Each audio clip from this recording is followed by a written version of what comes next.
കുഞ്ഞുന് ഞാൻ എങ്ങനെയാണ് അമൃതം പൊടി ഉണ്ടാക്കുന്നതെന്നാണ് ഇതിൽ കാണിക്കുന്നത്. ആദ്യം ഒരു ചട്ടി വെക്കുക. ചട്ടിയിലേക്ക് അമൃതം പൊടി ഇട്ടിട്ട് നന്നായിട്ട് വറുത്തെടുക്കുക.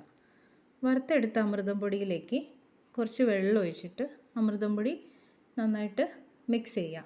വെള്ളമായിട്ട് മിക്സ് ചെയ്ത് ഞാൻ എടുത്തതിൽ കുറച്ചധികം വെള്ളമായി പോയതുകൊണ്ട് കുറച്ചും കൂടെ പൊടിയിട്ട് മിക്സ് ചെയ്തതാണ്. ഞാൻ ഈ ചെയ്യുന്നതിൻ്റെ ഇടയ്ക്ക് കുഞ്ഞി കൈകൾ വന്ന് കട്ടുകൊണ്ട് പോകാൻ നോക്കുന്നുണ്ട് കേട്ടോ. കണ്ടോ, തിരക്കായി ഒക്കെ. അങ്ങനെ മിക്സ് ചെയ്തിട്ട് വെക്കുക. എന്നിട്ട് അത് കുഞ്ഞു കുഞ്ഞു ഉരുളകളാക്കി അവർക്ക് കഴിക്കാൻ കൊടുക്കുക. കുഞ്ഞുവിന് എന്താ അങ്ങനെ കൊടുക്കുകയെന്ന് വെച്ചാൽ അവൾക്ക് ഇപ്പം ഒരു പ്രശ്നം തുടങ്ങിയിട്ടുണ്ട്. അവൾ തന്നെ കഴിക്കണം എന്നുള്ള ഒരു റൂട്ടാണ്.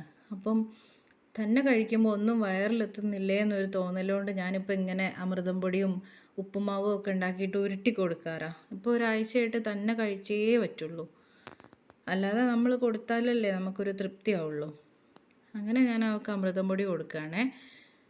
കൊടുക്കുന്നതിൻ്റെ ഇടയ്ക്കിടയ്ക്ക് വന്ന് എൻ്റെ അടുത്ത് നിന്ന് വെള്ളം വേണം, അമൃതം പൊടി വേണം എന്നിങ്ങനെ പറയുന്നുണ്ട്.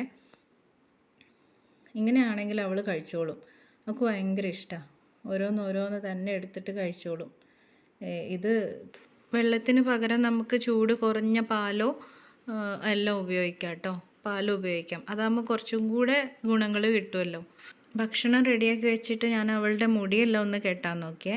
അവൾ ജനിച്ച അന്നപ്പോൾ തൊട്ടുള്ള മുടിയാണിത്. ഇതുവരെ കട്ട് ചെയ്തില്ല. തിരുപ്പതിക്ക് നേർച്ചയുണ്ടായിരുന്നു അവൾ വയറിലുള്ളപ്പോൾ. ഈ 14-ാം തീയതി ഞങ്ങൾ അവളുടെ മുടി വെട്ടാൻ വേണ്ടി തിരുപ്പതി പോവാട്ടോ. ഷോർട്സ് ഇടാം. എല്ലാവരും സപ്പോർട്ട് ചെയ്യണേ, സബ്സ്ക്രൈബ് ചെയ്യണേ എൻ്റെ ചാനൽ. തിന്നെ എങ്ങനെയാ അതിന് ഐസ്